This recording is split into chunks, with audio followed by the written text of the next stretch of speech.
Sports reporter Colby Daniels is live in Indiana at the Gainbridge Fieldhouse. Colby, how's it feeling out there, and how are you feeling about tonight? I'm geeked to be here. I mean, you can feel championship energy in the air in downtown Indianapolis. The foot traffic is really starting to build. We've seen Thunder fans, Pacers fans. I think everybody's just excited to see a Game 6 tonight. Obviously for Indiana, this is about extending the series and forcing a Game 7 back in OKC. And for the Thunder, they want to close things out tonight. It's a luxury to have Game 7 on your home floor, but I don't think they want to roll the dice. It's been a very business-like approach for them, and they've really focused on trying to end things in Indianapolis in front of a hostile Pacers crowd tonight. Yeah, Colby, I've been talking with a lot of guests that have come into the studio as well as coworkers here, and I'm like, do you think it's going to go to Game 7 here? It'd be so sweet to win on our home court, but everyone is like, no, I'm already so nervous. I just want them to do the thing in Indiana tonight.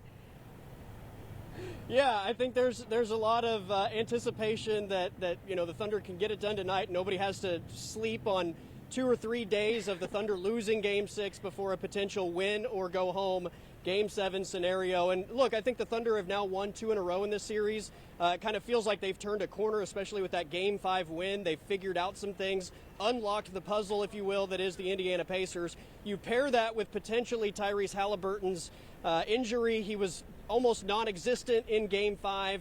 If he's anywhere close to that same level, it seems very far-fetched. It would take something very big for the Pacers to extend this series. But I think if the Thunder are grounded going into tonight and they don't look at this as if they've got a mulligan and can come back for Game 7, if they play with the right amount of urgency, there's no reason that they shouldn't be hoisting the Larry O'Brien trophy by the end of the night. I can't wait to see that moment for sure and to welcome them back home. But Colby, we were talking about Halliburton. He's kind of on an injury, but you do expect him to play tonight. What kind of players and what kind of plays do you think the Thunder need to watch out for on the court?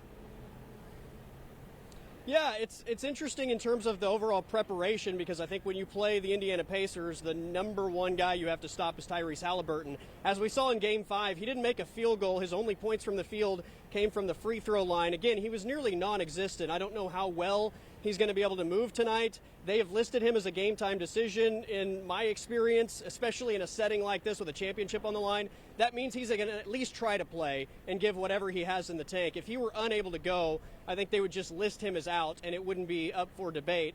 So I think you still have to approach it like he's going to be able to be the star player. But as we've seen throughout this series, I think the reason Indiana is so dangerous is because they have so many players that they get contributions from. The bench has been fantastic all series long, and it kind of seems like every game for Indiana, it's been somebody different, whether it's T.J. McConnell or Obi Toppin or Ben Mathurin. All those guys come off the bench, and each one of those guys has had a big performance in this finals. So with Indiana, it's very much a team defense approach. And again, I think you have to be aware of Halliburton potentially being able to bring his best, but the Thunder's defenders have done such a good job on him. You know, I think the overall focus level should probably go to Pascal Siakam, who was their leading scorer in Game 5.